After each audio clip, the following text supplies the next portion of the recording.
पिशवी भरली एवढा तयार कुठं चाललाय? अरे पोरा मी देवाकडे चाललोय. तात्या हे काय बोलताय तुम्हाला? कसलं टेन्शन तर आलं नाही ना? नाही रे पोरा मला कसलं आलंय टेन्शन. असं का म्हणताय? अरे देवाकडे म्हणजे मी तसं देवाकडे नाही चाललो. पंढरपूरची वारी आली आता मी विठ्ठल माऊलीच्या दर्शनासाठी पंढरपूरला चाललो. तात्या तुम्हाला तर कोणतं जोन चालवता येत नाही, तुम्ही कसं चाललाय? हे पोरा ही विठ्ठलाची वारी आहे. ही वारी कुठल्या वाहनात नाही तर पायी वारी करायची असते. मी 10 वर्ष झाली ही पायी वारी करतोय. पायवारी?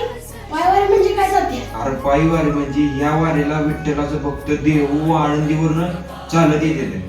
चालत येते म्हणून तर त्याला पायी वारी म्हणते. आणि ह्या पायी वारी करणाऱ्या भक्ताला तर वारकरी म्हणते. असं होय? पण सगळे बाजूला मला तयारी करून जायचं आहे मला. होय करा, पण माझ्या एका प्रश्नाचं उत्तर द्या.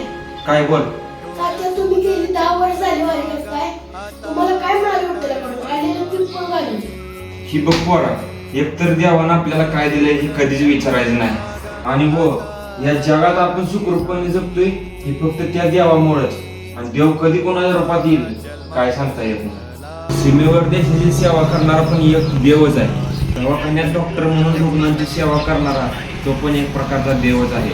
आणि राहिला प्रश्न ह्या आपल्या चालूच्या पिकाचा, तर देवानं सगळं जर चांगलं दिलं तर माणसाला दुःखाची जाणीव होणार नाही. त्यामुळे माणूस देवाला सुद्धा किंमत देणार नाही. होय तात्या खरं आहे तुमचं, पण तुम्ही या वर्षी वारी कशी करणार? 5 ते 6 दिवस तिकडे राहायचं म्हणल्यावर पैसे तर लागणारच. या वर्षी दुष्काळ पडलाय. अरे पिंट्या, वारीला गेलेल्या सगळ्याच माणसांकडे पैसे असावं असं नसतंय रे.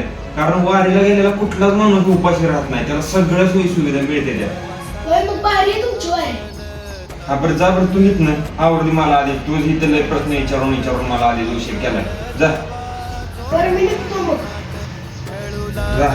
विठ्ठला मला रिकामी वाट छळू लागली विठ्ठला